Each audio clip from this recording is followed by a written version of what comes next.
NCA में red ball camp जारी है और साथ साथ वाइट बॉल कैंप भी जारी है और पाकिस्तान क्रिकेट टीम के खिलाड़ी जो आइंदा आने वाली सीरीज़ हैं उसके लिए भरपूर तैयारी कर रहे हैं। मेरे साथ इस वक्त इमामुल हक मौजूद हैं, उनसे इस कैंप की तैयारियों के हवाले से मज़ीद बात करते हैं। इमाम भाई, सबसे पहले बताइए कि इस कैंप के अंदर अब तक क्या कुछ ऐसा सीखने को मिला जो कि पहले जो कैंप्स लग रहे थे उनमें नहीं था। देखिए, बहुत अरसे बाद एक रेड बॉल का एक ऐसा कैंप लगा है जो मेरे ख़्याल से ज़रूरत भी थी।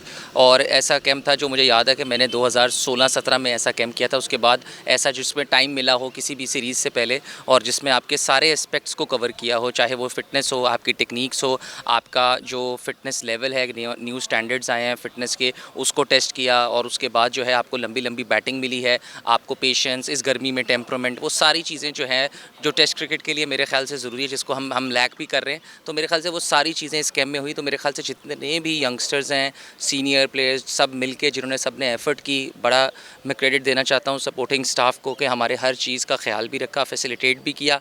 और मेरे ख्याल से सुबह सब ने 5-5 बजे उठ के, 6-6 बजे उठ के सब ने मेहनत की। तो मेरे ख्याल से बहुत कुछ सीखने को मिला। काफ़ी जो है टफनेस थी, मेंटल टफनेस सीखने को मिली। हमारे डिफरेंट लेक्चर्स भी हुए, स्पीकिंग स्किल्स के भी लेक्चर हुए, हमारे मेंटल टफनेस के भी लेक्चर हुए। मेरे ख्याल से ये एस्पेक्ट्स बहुत ज़्यादा ज़रूरी हैं। और प्लस ऑब्वियसली जब आप 20-25 दिन का एक लंबा कैंप करते हैं, फ़िटनेस पे काम करते हैं, तो ऐसा नहीं हो सकता कि आपको जो है उसका फ़ायदा ना हो।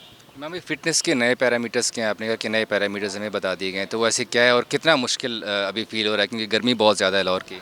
देखिए, एज़ अ गर्मी तो है, इसमें कोई शक की बात नहीं है। लेकिन देखें, जब आपने कुछ चीज़ें अचीव कर रही होती हैं तो आपको मेरे ख़्याल से इस चीज़ से निकलना है। हम वैसे भी जो है हम इतनी अच्छा कोई ज़्यादा नहीं परफॉर्मेंस दे रहे। एज़ अ नेशन जो है हमारे लिए टाइम बहुत ज़रूरी है। और देखें, मेरे ख़्याल से प्लेयर्स ही आपको जितवाते हैं, प्लेयर्स ही हरवाते हैं। तो दोबारा भी come back as a player हमने कलेक्टिव, किसी एक का तो काम है नहीं, तो सब ने मिल के ही चलना है। तो उसमें ये था कि कमिटमेंट लेवल बहुत ज़रूरी था। और जहाँ तक आपने बात की फ़िटनेस पैरामीटर्स की, जी बिल्कुल न्यू फ़िटनेस पैरामीटर्स हैं। तो वो जो है अच्छे पैरामीटर्स हैं, जो नई नई चीज़ें हैं, उसमें नई ट्रेनिंग है, तो नया नया है, तो लेकिन काफ़ी मज़ा आ रहा है। कमबैक की आपने बात की, काफ़ी अप्स एंड डाउन आपके करियर में आया था, टेस्ट मैचेस नहीं मिले, 1 साल हो गया आपने एक वनडे मैच भी कोई नहीं खेला हुआ। कितना मुश्किल होता है टीम से बाहर रहना और ख़ुद को मोटिवेट कैसे रखते हैं? देखें, ऑब्वियसली एज़ अ जब आपका इतना लंबा कैरियर होता है, अल्हम्दुलिल्लाह 7-8 साल से मैं खेल रहा हूँ पाकिस्तान से। तो जैसे आपने मेंशन किया कि पिछले साल से मैंने वनडे नहीं खेला, मेरा टेस्ट में कमबैक हुआ, साउथ अफ्रीका में अच्छा परफॉर्मेंस दी साउथ अफ्रीका गेंद।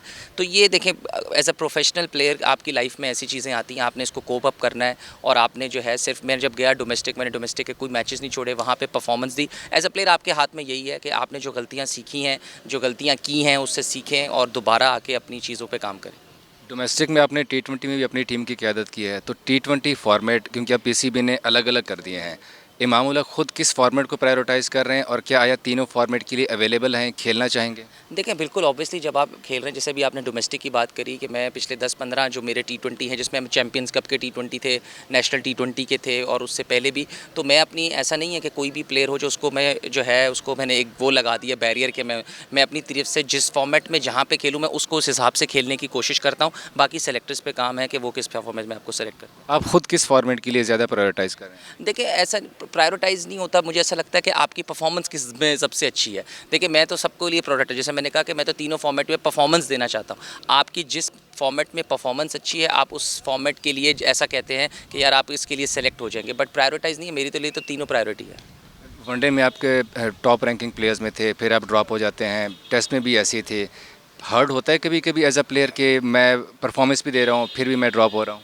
देखिए, होती है, कुछ चीज़ें होती हैं, मगर आपके लिए बहुत ज़रूरी है कि आप जो है कंट्रोल करें। आपके हाथ में जो चीज़ें नहीं होती उसके बारे में सोचता नहीं हूँ। जो चीज़ें हो गई वो पास्ट हो जाता है। उसके बाद देखें, परफॉर्मेंसेस मेरा काम है, वो मैं देता रहूँगा। कोशिश है कि अपनी जो गलतियाँ हुई हैं उससे सीखें और फिर नए आगे चलें। अभी सोशल मीडिया के ऊपर कप्तानी की बड़ी बातें चल रही थी कि इमाम को टेस्ट की कप्तानी देनी चाहिए। अगर इमाम को ये जिम्मेदारी मिल जाती है तो इमाम उसको निभाना चाहेंगे या कहेंगे कि नहीं यार, मैं एज अ प्लेयर? देखिए, जब ऑब्वियसली मेरे ख़्याल से कोई भी प्लेयर हो उसके लिए बहुत अच्छी अपॉर्चुनिटी और बहुत अच्छा एक ड्रीम होता है कि पाकिस्तान के लिए किसी भी फॉर्मेट में कैप्टनसी करे। जैसे मैं अपने डोमेस्टिक में कप्तानी 2-3 साल से कर रहा हूँ। तो जी बिल्कुल, अगर अगर कोई ऐसी आगे अपॉर्चुनिटीज़ आएंगी तो मैं ज़रूर सोचूँगा। और इस कैम्प में अगर हम एंड पे मैं आपसे पूछ लूँ कि कोई ऐसी चीज़ जिसके ऊपर इमाम उल हक समझते हैं कि हाँ यार, ये मैंने बहुत इंप्रूव की और इस चीज़ के अंदर मेरे अंदर कमी थी? देखिए, टेम्परामेंट, फिटनेस लेवल, ये सारी चीज़ें जो ज़रूरी थी वो उसके लिए हमने सब ने काम किया। तो मैंने ये काफ़ी सारा जो है इसमें सीखा है, ख़ास तौर पे इस गर्मी में टेम्परामेंट और फिटनेस। जो आने वाली सीरीज़ है अभी टेस्ट सीरीज़ हैं, कुछ मुश्किल सीरीज़ भी हैं उसमें, आप उसमें आपने कौन सा गोल सेट किया हुआ है अपने लिए? देखिए गोल सेट तो मेरे ख़्याल से एक प्रेशर प्रेशर डाल देता है। मैं हमेशा कोशिश करता हूँ कि प्रेज़ेंट मोमेंट में रहूँ, तो मैं इतना ज़्यादा आगे का नहीं सोचता कि आगे क्या होना है। जो प्रेज़ेंट मोमेंट है उसमें अपनी तैयारी करूँ और उसके बाद जो है रिज़ल्ट्स का इतना ज़्यादा परवाह नहीं करते, फ़ोकस होता है कि प्रेज़ेंट मोमेंट और प्रेज़ेंट सिचुएशन को अच्छा रखें। कोचेज़ की जानिब से कोई मैसेज अभी तक आपको दिया गया हो?